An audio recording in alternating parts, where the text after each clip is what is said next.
yakin saat itu tidak ada satu orang pun penumpang yang masih hidup di dalam bus tersebut kecuali mereka berdua. Dan ketika mereka kembali memperhatikan sekeliling, mereka mulai melihat banyak penumpang yang mengeluarkan darah di kepalanya.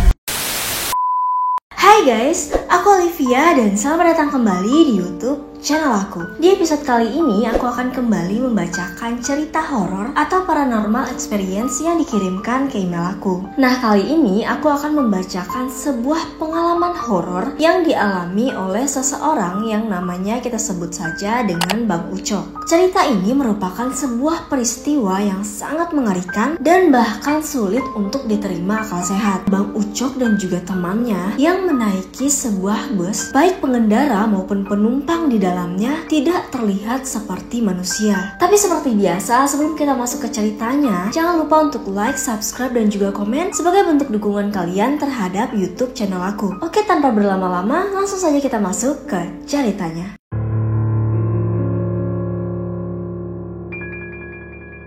Cerita ini terjadi pada saat Bang Ucok masih berkuliah semester 6 di sebuah kampus negeri yang berada di kota Medan. Saat itu ia pulang ke kampungnya bersama temannya yang bernama Andi yang kebetulan berasal dari desa yang sama. Jarak dari kota Medan ke kampung Bang Ucok itu sendiri kira-kira menempuh 300 km.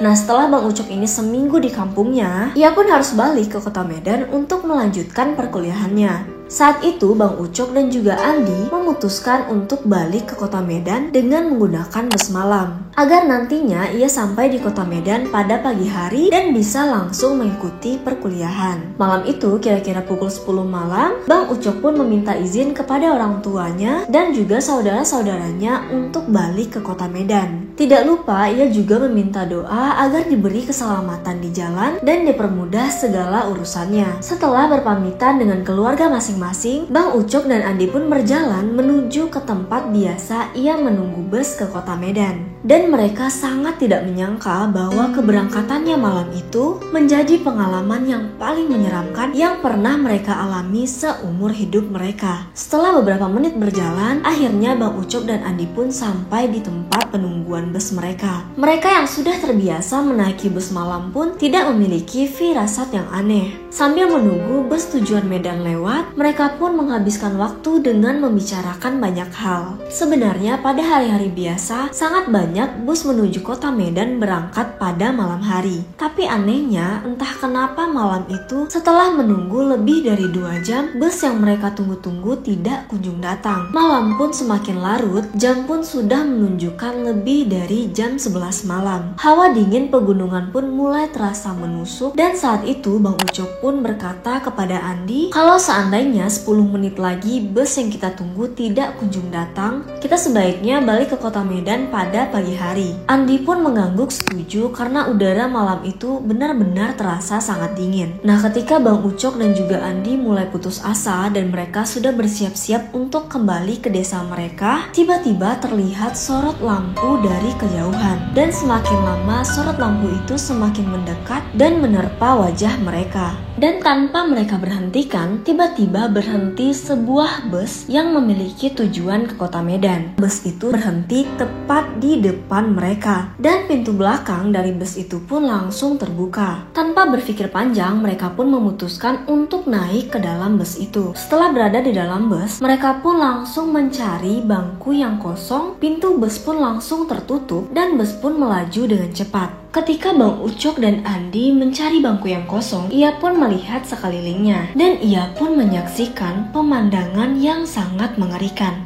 Ada beberapa orang penumpang yang menundukkan wajahnya dan yang menyeramkan adalah saat ia melihat ke arah bangku depan, persis berada di belakang supir, ia melihat penumpang yang kepalanya pecah dan mengeluarkan banyak darah seperti orang yang baru saja mengalami kecelakaan. Bang Ucok dan juga Andi yang menyaksikan hal tersebut dengan spontan langsung bergerak menuju pintu belakang. Tapi saat itu pintu belakang sudah tertutup dan bus sudah melaju dengan kecepatan terbang tinggi. Mereka yakin saat itu tidak ada satu orang pun penumpang yang masih hidup di dalam bus tersebut, kecuali mereka berdua. Dan ketika mereka kembali memperhatikan sekeliling, mereka mulai melihat banyak penumpang yang mengeluarkan darah di kepalanya. Dan ada beberapa lainnya terlihat sangat pucat dalam keadaan menunduk. Di samping pintu depan bus juga terlihat seorang kondektur bus yang tertelungkup, dan supir bus pun kepalanya tertunduk ke arah setir bus tersebut. Dengan tubuh yang bergemetar dan juga keringat dingin, mereka berdua pun langsung menduduki kursi yang berada di dekat mereka. Mereka pun berdoa di dalam hati agar diberi perlindungan dan bisa turun dari bus itu dalam keadaan selamat. Perjalanan dengan bus itu terasa sangat menyeramkan, tapi anehnya, walaupun banyak darah yang bercucuran di lantai, Bang Ucok dan juga Andi tidak mencium aroma amis. Bahkan samar-samar yang mereka cium adalah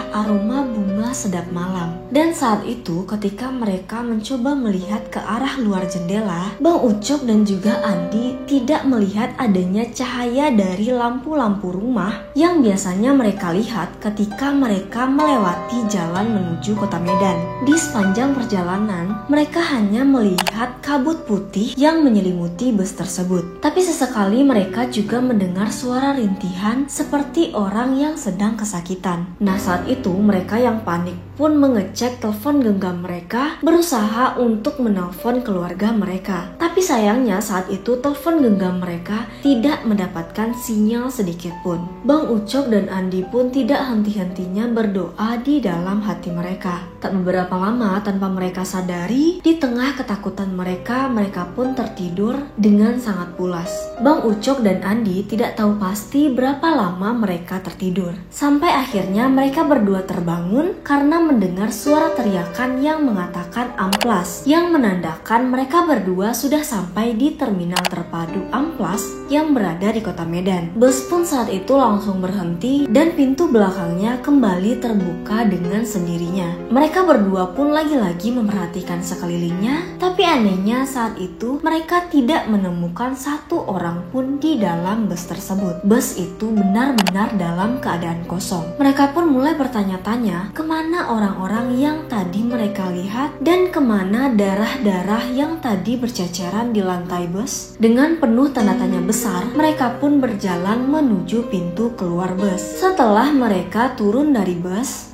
itu kemudian berjalan dan melaju dengan cepat. Bang Ucok dan Andi tidak lupa mengucapkan terima kasih karena bus itu sudah mengantarkan mereka ke kota Medan dengan keadaan selamat. Meskipun di dalam bus mereka sangat-sangat ketakutan, tapi mereka bersyukur karena telah sampai dengan selamat. Karena suasana di sana masih gelap, Andi pun melihat jam tangannya dan ternyata waktu masih menunjukkan pukul 12:30 malam. Anehnya mereka menaiki bus tersebut pada pukul 12 malam. Jadi perjalanan mereka dari desa menuju ke kota Medan yang biasanya mereka tempuh dalam waktu 6 jam, malam itu hanya ditempuh dalam waktu 1 jam. Andi yang mencatat plat nomor dari bus itu langsung mengajak Bang Ucok untuk mencari tahu bus apa yang tadi mereka naiki ke loket bus. Petugas loket pun saat itu mencari informasi dan yang membuat mereka merinding adalah petugas loket itu mengatakan hal yang mengejutkan, bahwa bus yang mereka tanyakan itu adalah bus yang terjatuh ke jurang sekitar 3 tahun yang lalu. Mendengar hal itu, Bang Ucok dan juga Andi pun langsung terduduk lemas karena mereka tidak menyangka bahwa bus yang mereka naiki adalah bus yang pernah terjatuh ke dalam jurang dan semua penumpangnya meninggal dunia.